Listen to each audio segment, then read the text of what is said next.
हमने इस बार डांसिंग बप्पा हम लोग लाए हैं घर पे।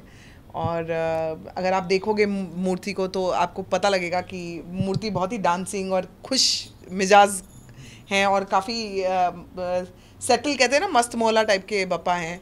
और ये इस बार अविनाश ने सिलेक्ट की थी मूर्ति, और एक बार अविनाश की नज़र पड़ी और हमने ये फाइनल कर दिया, क्योंकि मुझे भी बहुत पसंद आया और अविनाश को भी ये था कि इस बार डांसिंग बप्पा आने चाहिए। मूर्ति चूज़ करने की तो ऐसी कहानी है कि हम लोग हमेशा सभी लोग 2 महीने पहले 1.5 महीने पहले बुकिंग शुरू कर देते हैं बप्पा की मूर्ति की, तो तभी आपको अच्छे डेकोरेटेड मूर्तियाँ मिलती हैं और होता है। लेकिन जैसे जैसे आप लेट करते जाते हैं तो वो उनकी तादाद कम होती जाती है और आपको फिर थोड़ा आपको मूर्ति जो चाहिए होती है वो नहीं मिल पाती है। तो इस बार हम ऑलरेडी बहुत लेट हो गए थे और हमें जैसी मूर्ति चाहिए थी बप्पा की वो नहीं मिल पा रही थी, बट सडनली हमारी नज़र पड़ी और जो इसके जो आर्टिस्ट हैं उन्होंने काम भी इतना खूबसूरत किया, इतनी अच्छी ज्वेलरी वगैरह लगाई और इतना कलर कॉम्बिनेशन संभावना की चॉइस थी, उन्होंने कलर्स थोड़े चेंज किए और इतनी खूबसूरत बनी।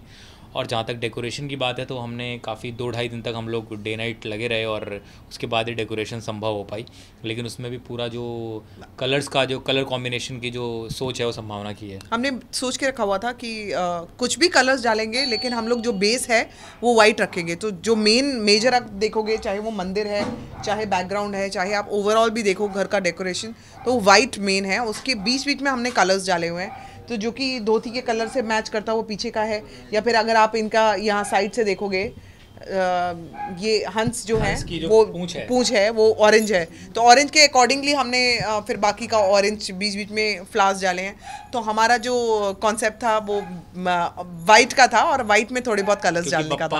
ऑलरेडी बहुत सारे कलर्स से सराबोर हैं, तो हमने सोचा कि जो बैकग्राउंड रखे वो हम वाइट रखें ताकि वाइट पीस का भी कलर है और वो खिल के आए बप्पा और ज़्यादा। देखिए हम बिल्कुल भी कंट्रोल नहीं करते हैं क्योंकि हम फुल ऑन डाइट पे रहते हैं, लेकिन जब भी गणपति शुरू होते हैं तो उससे एक दिन पहले हम लोग डाइट तोड़ देते हैं और 5 दिन हमें जो भी मोदक मिलते हैं, जितने अच्छे मोदक होते हैं खूब खाते हैं और जितने मेहमान आते हैं उनको देते हैं और उनके साथ दोबारा फिर खाते हैं। तो हम लोग बिल्कुल खूब दबा के मोदक खाते हैं। बप्पा से बहुत कुछ मांगना है, इस बार मांगना है। और अभी तो बप्पा आए हैं तो अभी बप्पा को खिलाएंगे पिलाएंगे, उसके बाद मांगना शुरू करेंगे। अभी तो 5 दिन तक बप्पा हमारे पास है, 5 दिन तक पहले खूब अभी सेवा करनी है इनकी। तो अभी क्या मांगना है ये तो बहुत डिसाइड नहीं किया है। और मनोकामना तो सबकी होती है, ये नहीं आप कह सकते हो कि नहीं है, हम दोनों की होगी। और हम दोनों नहीं बताएंगे आपको कि क्या है। यही कहना चाहेंगे कि बप्पा अपना आशीर्वाद हर किसी पर बनाए रखें और आप लोग भी बप्पा में पूरी श्रद्धा बनाए रखें, विश्वास बनाए रखें कि पूरे विश्वास पे दुनिया कायम है। और अगर आप दिल से और सच्चे मन से सच्ची श्रद्धा से बप्पा की पूजा करते हैं तो आपको वो सब कुछ ज़रूर मिलेगा जिसकी आपको चाहत है। डेफिनेटली, जहाँ अगर बप्पा जो ये सिर्फ मुंबई में नहीं मनाया जाता है, अब तो ओवरऑल इंडिया में हर जगह मनाए जाते हैं गणेशोत्सव। पहले लोगों की सोच ऐसी थी कि सिर्फ मुंबई का ही त्यौहार है ये, लेकिन मेरे ख्याल से बप्पा को तो आप दिल से अपने घर पे सिर्फ लेके आओ, इतने से भी लेके आओ, लेकिन श्रद्धा से बिठाओ और उनकी दिल से सेवा करो तो आपकी हर मनोकामना पूरी होती है।